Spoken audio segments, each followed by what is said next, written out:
మాజీ ఎమ్మెల్సీ కొండమురళి క్రమశిక్షణ కమిటీ ముందుకు వచ్చి తప్పుడు ప్రచారం ఇవ్వడం జరిగింది. అసలు పిలిచింది క్రమశిక్షణ కమిటీ అధ్యక్షులు గౌరవనీయులు మల్లు రవి గారు పిలిచి వరంగల్ జిల్లా సంబంధ ప్రజాప్రతినిధులు జిల్లా నాయకులు ఇచ్చిన వినతి పైన వివరణ ఇవ్వమని కోరడానికి వారికి సోకాసు నోటు కూడా ఇవ్వడం జరిగింది. కానీ వాళ్ళు ఏం చెప్తున్నారు, ప్రెస్ మీడియాకి వచ్చి నన్ను ఎవ్వరు విలువలేదు, నేనే గాంధీ భవన్కి వచ్చాను, నేనే గాంధీ భవన్కి వచ్చి వివరణ ఇస్తున్నానని చెప్పాడు. అంటే క్రమశిక్షణ పార్టీ అంటే దానిపైన కూడా అవిశ్వాసం లేని వ్యక్తిత్వం. అంతేకాదు ఈనాడు కొండమురళి పార్టీలు మారినట్టు అందరినీ. కానీ ఈ జిల్లాలో అన్ని పార్టీలు మారి ఏకైక కొండ దంపతులు చెప్పక తప్పదు. వాళ్ళకి రాజకీయ భిక్ష పెట్టింది టీడీపీ పార్టీ. వారు ఊరికే మాకు మళ్ళా దయాకరం ఉంటాడు. యాక్చువల్ దయాకర్ పక్క శిష్యుడు ఆయన. అవునా కదా, ఆయన అడిగాడు ఒకసారి. సంఘం మండలి కదా ఆయన సంఘం మండలి కదా. ఇలాంటి వ్యక్తి మరి 38 సంవత్సరాలు ఈ పార్టీ జిల్లాలో కాంగ్రెస్ పార్టీ బ్రతికించిన అంటాడు, కాపాడిని అంటాడు. ఎప్పుడు పార్టీలో ఉన్నాయో టీడీపీ నుంచి కాంగ్రెస్కి వచ్చావా? కాంగ్రెస్ వైఎస్ఆర్సీపీ పోయినావా? వైఎస్ఆర్సీపీలో మళ్ళీ బై ఎలక్షన్లో పోటీ చేశాడు పరకాల్లో. దాని తర్వాత మళ్ళీ ఏంటంటే కాంగ్రెస్కి వచ్చావా? మళ్ళీ కాంగ్రెస్ నుంచి మళ్ళీ టీఆర్ఎస్ పోయినావా? టీఆర్ఎస్ పార్టీలో కూడా మన కాంగ్రెస్ పరకాల నుంచి పోటీ చేస్తే ధర్మాటి కింద ఎన్ని వేల ఓట్లు? 47,000 ఓట్లతో ఓడిపోయాను. 47,000 ఓట్లు ఓడిపోయాను. మాకు ఓటమి లేదంటావా నాయన? కరెక్టే. నువ్వు స్వయంగా సంఘంలో జడ్పీటీసీగా పోటీ చేశావు. అది ఎప్పుడు? 201లో సంఘం పండుగలో. అప్పుడు ఘోరంగా ఓడిపోయాను. స్థానిక సంస్థల్లో నేను సొంత మండలం అది, అక్కడ ఓడిపోయావు. నాకు ఓటమి లేదు. వరంగల్ జిల్లాలో ఉన్న నాయకులంతా నేను గెలిపించిన, నా సహకారం ఉంది అంట. నీ సహకారం ఎక్కడైతే నీకే అది బలం లేదు. గొడ్డరిపేట పక్కన నాగరాజు గెలిపి నేనే అంటాడు. ఇటు పక్కన పరకాల ఎమ్మెల్యే రేవుని పెద్దలు ప్రకాష్ రెడ్డి గారు నేను గెలిపించిన అంటాడు. ఇక్కడ భూపాలి గెలిపి సత్యన నేను గెలిపించిన అంటాడు. దోనకలు అమ్మ ఇంత పెద్ద మన దేశానికే పెద్ద నాయకులు నువ్వు పార్టీ పెట్టిన ఆయన. నీ దమ్ము ధైర్యం తెలుస్తుంది. ఎంపీ ఎలక్షన్లో స్వయంగా మంత్రి ఉంటావు. నీకు వచ్చిన 9,000 7,000 ఓట్లుంటే మైనస్ ఎంత అయింది? ఇంకా ఉమ్మడి వరంగల్ జిల్లాలో అత్యధిక మైనస్ బీజేపీకి లీడ్ వచ్చింది. ఒక్క సీట్, అదే సీటు. నువ్వు థర్డ్ సెకండ్ టీఆర్ఎస్. ఇంత ఘోరంగా ఓడిపోయి ఘోరంగా చేసి నువ్వు మళ్ళీ కాంగ్రెస్ పార్టీ అంటావు. కాంగ్రెస్ పార్టీ చేసి వెలిగింది అసలు. ఏ పార్టీ ఉంటే ఆ పార్టీ 4 మాట తిట్టి రావడం తప్ప ఇంకేం లేదు. కాంగ్రెస్ పోయి సోనియాగా ఎన్ని రకాలు తిట్టినావు. తర్వాత మా జిల్లా కాంగ్రెస్ అధ్యక్షుడు స్వయంగా ఒకసారి మంచిగా మీడియా పెట్టి చూపెడితే లైవ్ చూపెడతారు మీ అందరికి. అప్పుడు నీ బండారం బయట పెడతారు. కొండ దంపతులు బండారం బయటపడుతుంది. అంతేకాదు ఇక టీఆర్ఎస్ పార్టీ కేసీఆర్ గారు సిట్టింగ్ ఎమ్మెల్యే అందరికీ ఇచ్చి నేను ఎందుకు ఇవ్వలేదు? అక్కడ కూడా తిట్టుడే వాళ్ళ కులం పేరు పెట్టుకుని. ఎక్కడ పోయినా కులాన్ని తిడతాడు. వెల్మ పార్టీ ఉండి వెల్మ దొరాల పార్టీ అంటాడు. రెడ్డి పెట్టాడు. రాజశేఖర్ ఏం కులమయ్యా? రాజశేఖర్ ఏ కులం? రెడ్డి కదా? నీ కాపా? నీ పద్మశాల? కేసీఆర్ వెల్మ కదా? నీ కులం ఏం కులం అయినది? అక్కడ ఆయన తిడతావు, ఇక్కడ ఏం తిడతావు? ఎవరుంటే వాళ్ళు తిడతారు. ఇప్పుడు ఈ వరంగల్ జిల్లాలో ఉన్న అన్ని కులాలు అన్ని మతాలకు సంబంధించిన Congress party, secular party Congress party. అందరి సమస్యలు స్థానం కలిపే పార్టీ. ఒక సామాన్య కార్యకర్త ఇస్తావు ఈ స్థాయికి ఎదగలిగిన, ఓ సామాన్య ఉద్యోగం తెచ్చి ఇవాళ స్థాయి కాంగ్రెస్ పార్టీ తర్వాత ప్రజామోద పార్టీ విశ్వాసం ఇవాళ ఎమ్మెల్యే కాగలిగిండు నాగరాజు గారు. అంటే నీ బలం అది. అంటే వ్యక్తిత్వం లేదా నాగరాజు గారి వ్యక్తికి? కడివశ్రీ వ్యక్తిత్వం లేదా? రేవూరు ప్రకాశ్ వ్యతిరేకించారు. ఇవాళ కొత్తగా ఎలక్షన్ పోటీ చేయాలిగా ప్రకాష్ రెడ్డి శ్రీహరి గారు కూడా. ఆయన రాజేంద్ర గారు యువజన కాంగ్రెస్ స్థాయికి ఎదిగాడు అబ్బాయి. అంటే ఆయన పార్టీ విడకుండా పనిచేసి ఇంకా నేను ఒకసారి పార్టీ విటి మళ్ళీ ఇట్లోకి వచ్చిన. కానీ మా జిల్లా కాంగ్రెస్ స్వర్ణ గారు కానీ రాజేంద్ర గారు ఇదే పార్టీ పట్టుకున్నారు. వాళ్ళు ఇక పక్కన వెంకన్న గారు కోఆపరేటివ్ మనది కూడా చైర్మన్ గారు ఇలా పట్టుకుని ఇలా కులాలు ఎందుకు, మతాలు ఎందుకు, అదే ఇన్ని రకాల మాట్లాడే వ్యక్తికి క్రమశిక్షణ సంఘం పైన కూడా విశ్వాసం లేని వ్యక్తి అని మీకు తెలుసు, నాకు తెలుసు. కానీ చెప్పేసుకుంటాను నేను. వాళ్ళ నైజం అండి. అంతేకాకుండా ముఖ్యంగా మాకు రాజకీయ గురువు పక్కన మా సోదరుడు సురేఖ గారి, మా సోదరుడు వరదరేశ్వర కానీ నాకు కానీ ఇక రియల్గా సురేందర్ రెడ్డి దోలారెడ్డి కావచ్చు అంటారు అందరం. ఓ సామాన్య రజకుని, ఓ సామైన రెడ్డి నాయక్ ట్రైబల్, కోట వీరయ్య, ఏం కులం అనేది కోయ, వీళ్ళందరూ మమ్మల్ని పెంచాడు అతను. పెంచి పోషించి ఉగ్గుపాలతో పెంచిన వ్యక్తి సురేందర్ రెడ్డి గారు మహానాయకుడు. ఆయన ఎన్నిసార్లు పోటీ చేసిండు? 4 సార్లు ఎమ్మెల్యేగా, 4 సార్లు పార్లమెంట్ సభ్యులుగా.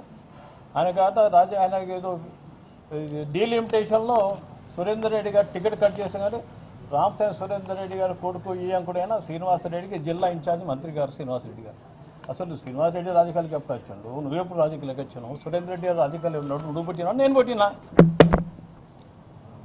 సురేందర్ రెడ్డి గారు 96లో 96లో కంటెస్ట్ చేశారు. టీడీపీ నుంచి చంద్రలాల్ చేతిలో ఓడిపోయారు. 96 20 రాజకీయాలకు దూరంగా ఉన్న వ్యక్తి, దూరంగా ఉన్నాడు. మాలోటి వారికి మాకు అవసరం వచ్చినప్పుడు, మాకు రాజకీయ గురువు కాక ఇక్కడ అవసరం అంటే మాకు వారి బ్లెస్సింగ్తో గుడ్ ఇష్యూస్తో మాకు సపోర్ట్ చేస్తాం.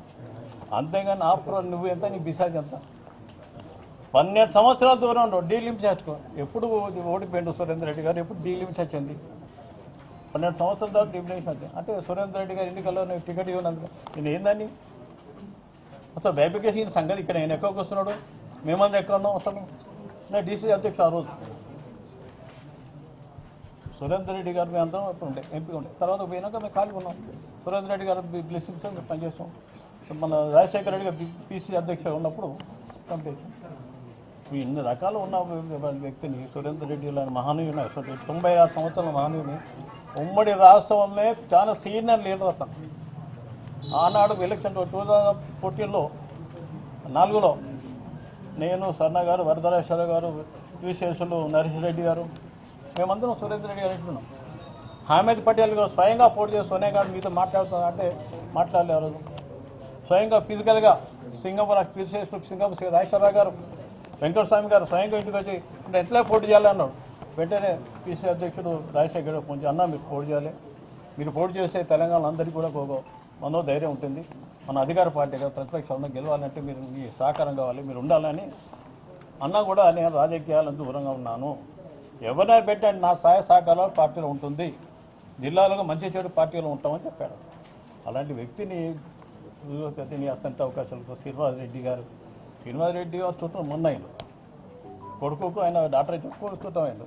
కానీ కులాలకు మతాలంగా పనిచేసే సురేందర్ రెడ్డిని రెడ్డి అని పేరు పెట్టి రెడ్ల కులాలు చేద్దామని రెడ్లతో రెడ్లకు చెప్తాం, వెలుగుతో వెలుమలు తిట్టాం. నువ్వు ఎవరి కింద పనిచేస్తావు? రాజశేఖర్ కింద మరి రెడ్డి కదా ఆయన, కేసీఆర్ టికెట్ ఇస్తే మరి వెలుమ కదా ఆయన. ఎవరు ఉంటే వాళ్ళని తిట్టుడే అని బాధ్యం. మళ్ళీ ఒక ఒంటిలో ఉంటుంది, దాన్ని ఏమంటే అర్థం కాదు నాకు అంత అదిగా. అన్న వ్యక్తికి క్రమశిక్షణ కమిటీ తప్పకుండా ఇవన్నీ కూడా పరిగణలోకి తీసుకొని మరి పార్టీ ఒక వరంగల్ జిల్లా విషయాన్ని మాట్లాడతాం. ఇంకేమంటే భారతదేశానికి తెలిసిన క్యారెక్టర్. అబ్బా అసలు ఎన్ఎంతో గెలిచిన డిప్యూటీ వస్తున్నాడు. ఎన్ఎంఎస్ ఎవరికి తెలిసిన చీటింగ్ చేసిన మాకు తెలుసా? మేము లేమా కాంగ్రెస్ పార్టీలో? మేము ఎక్కడ ఉరికినాం? మేమంతా ఉన్నాయి కదా. నేను జిల్లా అధ్యక్షుని పట్టుకొని ఇంకా నేను డీసీపీగా పనిచేశాను 14 సంవత్సరాలు. వరంగల్ అట్లా తెలంగాణ మొత్తం 9 గెలిచాను ఎన్ఎంఎస్. మీకు తెలియదు మీడియా మిత్రులందరికీ? మాకేం తెలుసా? మాకన్నా మీకు బాగా తెలుసు. కరీంనగర్ గెలవలేదా? నిజామాబాద్ గెలవలేదా? మహబూబాద్ గెలవలేదా? నల్గొండ గెలవలేదు? అంతా గెలిచారు కదా. ఒక నల్గొండ ఎలక్షన్స్ అయితే 28 ఇంకా మన రాజగోపాల్ రెడ్డి వరుస వాళ్ళు ఎక్కడ ఎలక్షన్ జరిగాయి. నేను పెద్ద అంటావు. నువ్వు ఆఫ్టర్ స్థానిక సంస్థ ఎన్నికలు జడ్పీటీసీగా ఓడిపోయినావు నువ్వు నాయన. ఎందుకు ఇలాంటి పిచ్చి పిచ్చి మాట మాట్లాడితే కాంగ్రెస్ పార్టీ ప్రజాస్వామ్యం పరిలో తీసుకుని అన్ని కులాలకు మతాలకు సరైన పార్టీ అని ఒక కాంగ్రెస్ పార్టీ కనుక ఇన్ని కులాలు వచ్చారు. కులాల పేరు తిరిగితే ఎందుకే? ఎవరు ఉద్యోగాలు చేస్తారు, వారికి ఉద్యోగం చేస్తూ వచ్చారు. ఆ ఉద్యోగ ధర్మానికి అప్పుడు తప్ప నువ్వు రాజకీయాలు ఎమ్మెల్యేగా ఎమ్మెల్సీగా ఉన్నావు. మరి కాంగ్రెస్ పార్టీ ఇచ్చిన ప్రభుత్వ పరంగా పనిచేయాలా వద్దా? మనం అంతా నేను కూడా ఎమ్మెల్సీనా? ప్రభుత్వం అనుకున్న పనిచేయాలా వద్దా? నేను పార్టీకి అనుకున్న పనిచేయాలా వద్దా? నేను ఏదో కోర్టు మీద రాసేస్తాను. నేను ఎందుకు 200 వెహికల్ 500 చెప్తున్నాను. ఎక్కడ పోయినా మీకు తెలియదా? మీకు తమకు తెలుసు కదా, లైవ్లో చూశాక మీరు అందరూ. ఇలాంటి తప్పుడు మాట మాడితే కాంగ్రెస్ పార్టీ ప్రజలు ఎవరు సాధించారు? జాగ్రత్త చెప్తాను. అలా 5వ తారీఖు వారు క్రమశిక్షణ కమిటీ వాళ్ళు టైం పెట్టారు, టైం బాండ్ ఫిక్స్ చేసాం. దాని తర్వాత మరొకసారి ఎదురాక జిల్లా అభివృద్ధి ఏ విధంగా చేయాలి, నియోజకవర్గాల పరిస్థితి ఏంటి, స్థానిక సంస్థ ఎన్నికలు రాబోతుంది. మన హైకోర్టు చిన్న జడ్జిమెంట్ ప్రకారంగా ప్రభుత్వం పార్టీ కూడా మాకు గైడెన్స్ ఇస్తుంది. రేపు అఖిల భారత కాంగ్రెస్ నాయకుడు మల్లికార్జున ఖర్గే గౌడ్ వచ్చి అందరితో మాట్లాడడానికి సమీక్షించడానికి రాబోతున్నాడు. అందుకు ఇది మొత్తం అన్ని గ్రామ స్థాయిలో పార్టీని ప్రజాశిక్షణ చేసి గ్రామ స్థాయిలో పార్టీ ప్రశ్న చేసి స్థానిక సంస్థల్లో కాంగ్రెస్ పార్టీ విజయడంగా మొదలైన ఆలోచనతో కూడా మా జిల్లా సంబంధించిన నాయకులు అందరూ కూర్చొని మాట్లాడి రాని వాళ్ళకి ఇద్దరు జిల్లా మా ఎమ్మెల్యేలతో స్థానిక కొంతమంది ఇంపార్టెంట్ పర్సన్స్ కూడా మా డీసీసీ ప్రెసిడెంట్ గారు రాజేందర్ గారు, డీసీ అధ్యక్షుడు రవి శర్మ గారు కూడా ఫోన్లో కూడా పర్సనల్గా మాట్లాడడం జరిగింది. 5వ తరగతి దాకా వెయిట్ చేస్తాం. తప్పనిసరిగా ఎవరు తప్పు చేస్తే కఠిన శిక్షలు ఉంటాయని విశ్వసించే వాళ్ళం మేమందరం. ఖార్గే గారు వస్తున్నారు కాబట్టి దానికి జరిగే కార్యక్రమాన్ని ఎట్లా చేయాలి, కార్యకర్తలను ఎట్లా తీసుకుపోవాలనేది ఇప్పటి వరకు కూడా చర్చించడం జరిగింది. తప్పకుండా కూడా ఆ సభ సక్సెస్ చేయడానికి నేను జన సమీకరణ చేద్దామని ఒక నిర్ణయం జరిగింది. ఆ నిర్ణయం ప్రకారమే అందరం కలిసి కూడా పోవడం జరుగుతుంది. దాంట్లో కుండెడు పాలల్లో ఒక్క ఉప్పురవ్వ వేసినట్టు పార్టీ అంతా కూడా క్రమశిక్షణతో ఉంటే కొండమురళి అనేటోడు ఒక్కడుండి అందరినీ కూడా వేలెత్తి చూపడం అనేది ఎంతవరకు సమంజసము అని ఆలోచించినాం. తప్పకుండా ఆలోచించాల్సిన అవసరం వస్తుంది కదా. ఇవాళ సీనియర్ కాంగ్రెస్ 40 సంవత్సరాలు ఏకదాటిగా ఎమ్మెల్యేలుగా ఎంపీగా ఈ రాష్ట్రాన్ని మొత్తం ఏలిన సురేందర్ రెడ్డి గారు, రామసాయం సురేందర్ రెడ్డి గారి గురించి అవాకులు చెవాకులు పేలితే ఎవరు ఊరుకుంటారని అడుగుతున్నాం. ఇదే అయినా నాకు తెలిసినప్పుడు అంటే సారయ్య గారు వరదరాజేశ్వరరావు గారు ఇద్దరు కూడా కాంగ్రెస్ పార్టీలో ఒక హవా నడుస్తున్న సమయంలో ఆ టైంలో కొండమురళి గారు వచ్చి నన్ను కాంగ్రెస్ పార్టీలో జాయిన్ చేసుకోవాలంటే ఆయనకు ఒక మారుతి వ్యాన్ ఉండి, ఆయన గుర్తున్నదో లేదో నాకైతే తెలియదు కానీ నేనైతే చూసిన ఒక వ్యాన్లో తీసుకెళ్లి సురేందర్ రెడ్డి గారి దగ్గరికి తీసుకుపోతే వారు జాయిన్ చేయించడం జరిగింది. అదే కాకుండా ఒకసారి తనకు ఇబ్బందికరమైన పరిస్థితిలో నేను చస్తానా బతుకుతానా అనే సమయంలో సురేందర్ రెడ్డి గారి దగ్గరికి పోయి బ్రతిమాలకుంటే డీజీపీ గారి దగ్గరికి పోయి ఆయనకు గన్మెన్లను ఇప్పించడం జరిగింది. అంటే ఎవరు సాయం చేసింది కూడా గుర్తుండదా? ప్రాణభిక్ష పెట్టిన వాళ్ళది కూడా గుర్తుండదా? మరి ఇది ఏ సమాజంలో పెరుగుతున్నాం మనం, ఎట్లా అంటే మనుషుల మధ్య ఉంటున్నామనే ఆలోచన ఉండాలి కదా. గతంలో ఇవాళ సురేందర్ రెడ్డి గారిని అంటారు, లేకపోతే వీళ్ళని అంటారు, రేవూరి ప్రకాష్ రెడ్డి గారిని అంటారు. 75 ఏళ్ళు వస్తే మాత్రం రాజకీయం చేయొద్దా? మరి అదే మరి ఇంకా వేరే వాళ్ళు మోడీని అనగలుగుతాడా? నువ్వు ఎందుకు రాజకీయం చేస్తున్నావు, ఇక సరిపోతుందని? ఇలాంటివన్నీ కూడా అవాకులు చెవాకులు పేరడం మంచిది కాదు. పార్టీ క్రమశిక్షణతో ఉండాలి. పార్టీలో ఉన్న వాళ్ళని నువ్వు 10 పార్టీలు మారినవు, నీకు ఎవరి మీద గౌరవం లేదు, ఎవరన్నా కూడా నీ దగ్గర నిజాయితీ లేదు, నువ్వు అందరి గురించి మాట్లాడితే మేము ఎట్లా వింటామని అనుకుంటున్నావు. ఇలాంటి పరిస్థితి రాకూడదని మేము మా క్రమశిక్షణ కమిటీకి మేము అందరం కూడా చెప్పడం జరిగింది. వారు 5వ తారీఖు వరకు మాకు ఒక టైం ఇచ్చినారు. ఆ గడువు దాటిన తర్వాత వారు ఏం చేస్తారో ఏం చేయగలుగుతారో చూసిన తర్వాత మా నిర్ణయం మేము తెలియజేస్తాం. కొండమురళి గారు కారణమా నేను గెలిచిన దానికి? నేను ఇప్పుడే చెప్పాను కదా సోదర, వారి యొక్క కాన్స్టిట్యున్సీలో 9,000 మైనస్ ఉన్నారు పార్టీని కాపాడమని ఎంపీ ఎలక్షన్లప్పుడు. కాబట్టి మా మీద కాదు సవారీ, వాళ్ళ కాన్స్టిట్యున్సీలో చేయమనండి సవారీ. We're not against him. వాళ్ళ కోసం మేమేం తప్పుడు మాట్లాడతలేము, తప్పుడు చేస్తలేము. వారు చేసే క్రమశిక్షణ రహితమైన పనులకే తప్ప ఎవరిని పడితే వారిని తీసుకొని పోలీస్ స్టేషన్లో పెట్టి కొట్టేయడం తప్పని చెప్తున్నారు. సో ఇది ముఖ్యంగా దీనిపైన మేము మాట్లాడదలుచుకున్నాం.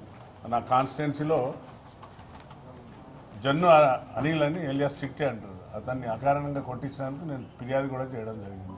సో ఇలాంటి చర్యలు వద్దనేది మా ఉద్దేశం. మేము కార్యకర్తలను కాపాడుకోవాలి కాబట్టి కాపాడుకోవాల్సిన సమయం వచ్చినప్పుడు తప్పనిసరిగా కార్యకర్తల కోసం పనిచేస్తాం. అలాగే రేపు ఖర్గే గారు వస్తున్నారు కాబట్టి దానికి సంబంధించిన ఇద్దరు జిల్లా అధ్యక్షులు ఏ విధంగా సమీకరించాలని చెప్పారు కాబట్టి ఈరోజు సమావేశం జరగడం. జిల్లాకు సంబంధించిన ఇద్దరు మంత్రులు, ఎంపీలు, ఎమ్మెల్యేలు అందరం కలిసి ముఖ్యమంత్రి గారి సమయం తీసుకొని ముఖ్యమంత్రి గారి దగ్గర ఆ ఇష్యూస్ పైన మాట్లాడి త్వరితగతిన వాటిని పూర్తి చేసే విధంగా మనం చర్యలు తీసుకోవాలని అనుకున్నాము. దాంట్లో ప్రధానంగా ఏంటి అంటే సూపర్ స్పెషాలిటీ హాస్పిటల్ వరంగల్లో నిర్మాణంలో ఉన్న సూపర్ స్పెషాలిటీ హాస్పిటల్ ఒకటి, రెండవది అండర్ గ్రౌండ్ డ్రైనేజీకి సంబంధించిన ఇష్యూ ఒకటి, మూడవది డంపింగ్ యార్డ్ షిఫ్టింగ్కి సంబంధించింది ఒకటి, నాలుగవది ఓఆర్ఆర్కి సంబంధించిన outer ring road remaining part ఓఆర్ఆర్కి సంబంధించిన ఇష్యూ, తర్వాత మన మెగా టెక్స్టైల్ పార్క్లో పెండింగ్ ఇష్యూస్, ఈ 5 ఇష్యూస్ మీద ముఖ్యమంత్రి గారిని కలవాలి. 12 మంది ఎమ్మెల్యేలు, 2 ఎంపీలు, అంటే 2 మంత్రులు, 2 ఎంపీలు, ఆల్ ఎమ్మెల్యేస్ము, ఇతర రిప్రజెంటేటివ్స్ అందరూ కూడా కలిసి ముఖ్యమంత్రి గారికి నివేదించి జిల్లా అభివృద్ధి పైన మనం ఫోకస్ చేయాలి. ఈ చిన్న చిన్న అనవసరమైన అభిప్రాయ భేదాలతోని మన జిల్లా అభివృద్ధి కూడా కుంటుపడుతున్నది. మనం ఆ దిశగా ప్రయత్నం చేయాలని కూడా అనుకున్నాం. ఇండియా పాకిస్తాన్ ఉద్రిక్తతలపై లేటెస్ట్ అప్డేట్స్ కోసం డౌన్లోడ్ చేసుకోండి RTV లైవ్ యాప్.